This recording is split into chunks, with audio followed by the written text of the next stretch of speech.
À 16 ans, elle fut nommée Madekiya, c'est-à-dire héritière présomptive, et reçut 40 esclaves féminins appelés Kuyanga, et intégra le conseil de direction de Zazo. Lorsqu'elle atteint l'âge du mariage, plusieurs prétendants se sont présentés à sa porte, mais cette dernière n'était pas intéressée. Elle pensait que le mariage et les enfants pouvaient nuire à ses aspirations guerrières et peut-être même du trône. À titre d'exemple de demande de mariage, l'un de ses prétendants appelé Makama avait promis de lui offrir 10 esclaves. L'émir de Kano, quant à lui, proposa 50 esclaves mâles et 50 esclaves femelles. Des rumeurs assez malsaines circulaient sur sa manière de traiter ses amants. On racontait qu'elle ne dormait pas plus de 2 jours avec un même homme, parce que tous ceux qui partageaient sa couche étaient zigouillés le lendemain.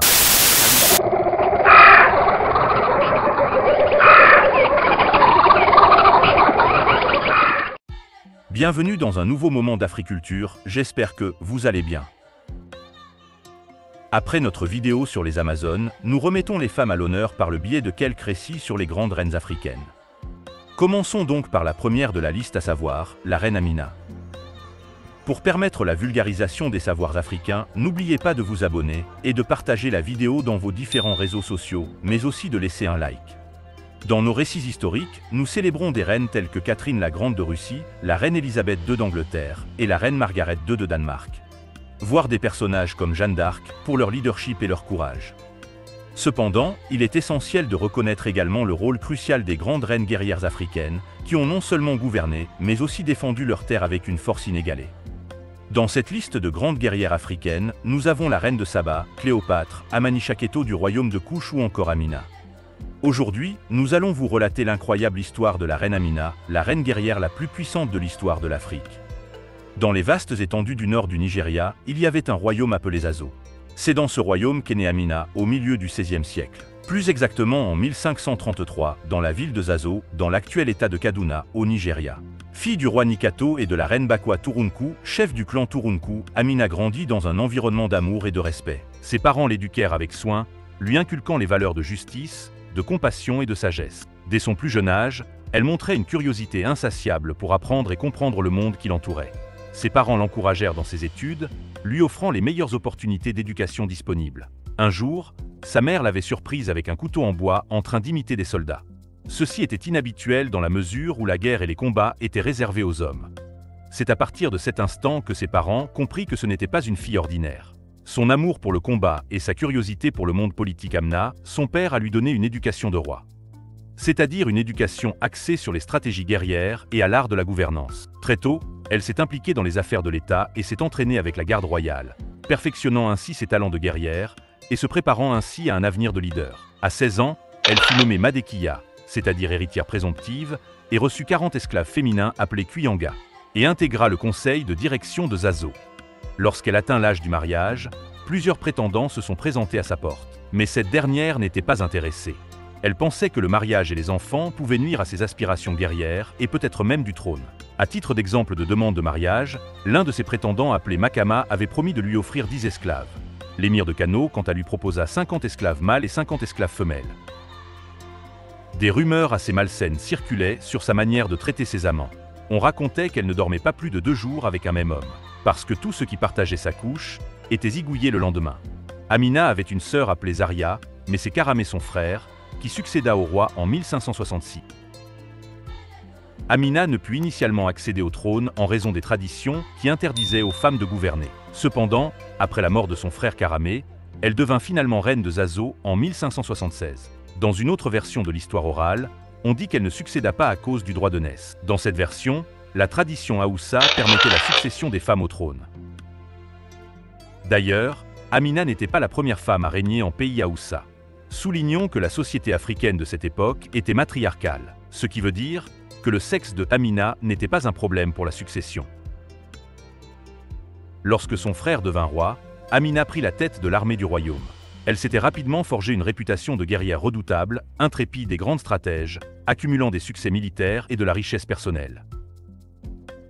En 1576, à la mort de son frère, Amina devint reine de Zazo, marquant le début d'une ère de conquête et d'expansion territoriale. Une fois devenue reine, Amina fit comprendre à sa population que son règne sera un règne de conquête et d'expansion. Le contexte lui donnait la possibilité de guerroyer. L'une des chances d'Amina était d'avoir hérité d'un royaume prospère. À titre d'exemple, parmi les 7 États cités à Oussa, Zazo était le principal fournisseur d'esclaves de la région. Pendant son règne, la cité-État de Zazo conquit Kano, Katsina, Gobir, Nupé et Kwararafa. Ces différentes conquêtes ont permis à Amina de solidifier son pouvoir, d'élargir son territoire, d'accéder à des routes commerciales vitales, de tisser des alliances politiques, mais surtout d'augmenter les richesses de son royaume.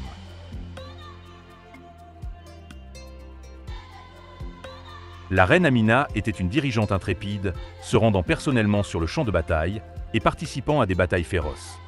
Son règne fut marqué par l'expansion et par la construction de murs défensifs autour de ses villes. Certains de ces murs de 15 mètres de haut existent encore. Ils sont appelés murs d'Amina ou Ganyuar Amina. Elle a également introduit des innovations telles que les armures en métal pour les 21 000 soldats de son armée. Cette armée comptait 20 000 fantassins et 1000 cavaliers. Ces armures ont également contribué à faire de l'armée d'Amina une armée invincible. D'ailleurs, seule son armée en possédait dans toute la région. Pendant son règne, elle s'attela à faire prospérer le commerce de la noix de Kola, ce qui enrichit énormément son royaume. Selon le deuxième sultan Sokoto, Mohamed Bello, Amina était la première à introduire l'administration telle que nous la connaissons dans les sociétés à Oussa.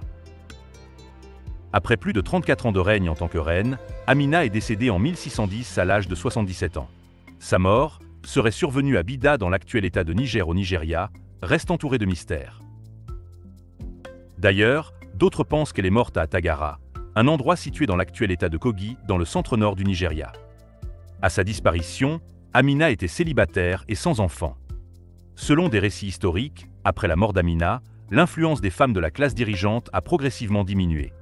Elles ont été systématiquement dépouillées de leur autorité et de leur autonomie. Les titres et fonctions traditionnelles associés au pouvoir féminin et à la résolution de leurs problèmes sont devenus symboliques ou ont été complètement abolis. L'influence d'Amina sur l'histoire des femmes à Oussa fut significative, bien que son succès en tant que souveraine n'ait pas radicalement modifié le statut des femmes de l'époque. Cependant, sa réputation de guerrière légendaire perdura, inspirant des générations futures à travers ses exploits militaires et sa résilience. Aujourd'hui, la reine Amina est honorée à travers le Nigeria, notamment par une statue érigée en son honneur au National Art Theatre de Lagos, ainsi que par de nombreuses institutions éducatives portant son nom. Nous avons par exemple le Queen Amina College à Zaria.